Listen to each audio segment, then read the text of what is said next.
Viva! O enunciado deste exercício diz-nos que apenas uma das seguintes tabelas corresponde a uma situação de proporcionalidade direta. Indica qual é a tabela e qual o valor da constante de proporcionalidade.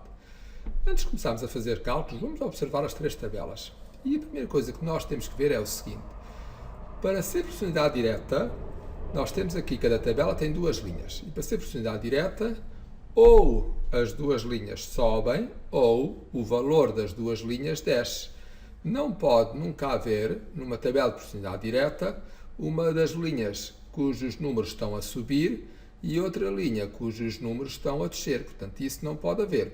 Para ser proporcionalidade direta, volto a repetir, ou estes dois números sobem e os dois números de baixo também sobem, ou em alternativa, estes dois números descem e estes também têm que descer. Está bem?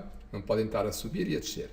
E reparem no seguinte, no A, a primeira linha está sempre a subir, 2, 3, 28. Portanto, a primeira linha está aqui a crescer, crescente, a subir. Na segunda linha de baixo, 14, 21, 4. Portanto, daqui para aqui sobe, mas depois de repente desceu. E isto, em proporcionalidade direta, como eu dizia no início, não pode acontecer. Ou está sempre a subir e este também sempre a subir, ou então sempre a descer e este também sempre a descer. Não pode haver uma linha sempre a subir e outra que sobe e depois desce. E, portanto, esta eu sei que já não é, mesmo sem fazer cálculos nenhuns, só por observação dos números. Vamos ver a B, 6, 10, 18, sempre a subir. Vamos ver aqui a linha de baixo, 9, 15, 27, também sempre a subir. Esta talvez seja. E a C, 3, 5, 6, sempre a subir. E aqui a de baixo, 22, 26, 28, também sempre a subir. Então, talvez também seja. E agora, para saber, então, qual delas é que é, vamos fazer cálculos. Como é que eu vejo se esta tabela é proporcionalidade direta, sim ou não?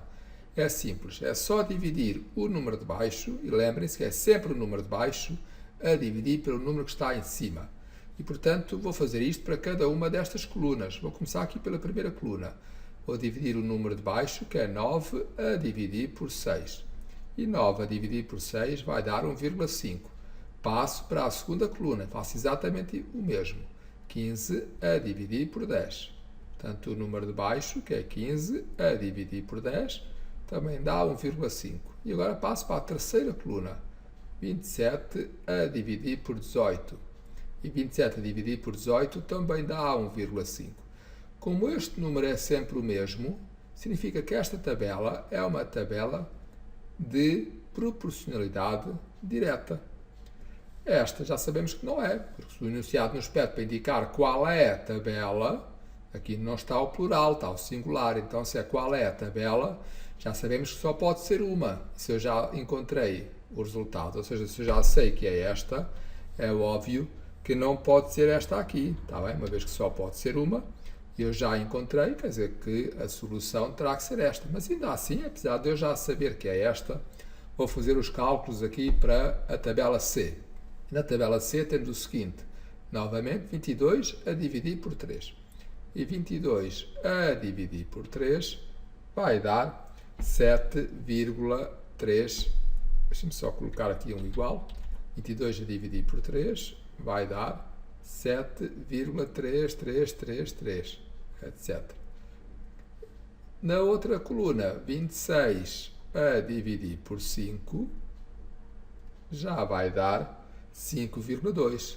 Reparem que eu já nem sequer preciso de fazer 28 a dividir por 6, porque se aqui já falhou, se já não deu o mesmo número, então não vale a pena fazer a conta seguinte.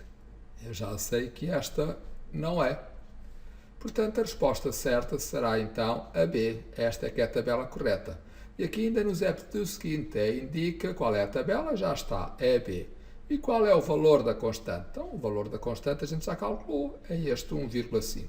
Portanto, o valor da constante é sempre o número que está aqui na linha de baixo a dividir pelo número que está na linha de cima, que tem que ser sempre igual. Logo, a resposta a esta segunda pergunta é 1,5. E é tudo. Obrigado por assistirem e até breve.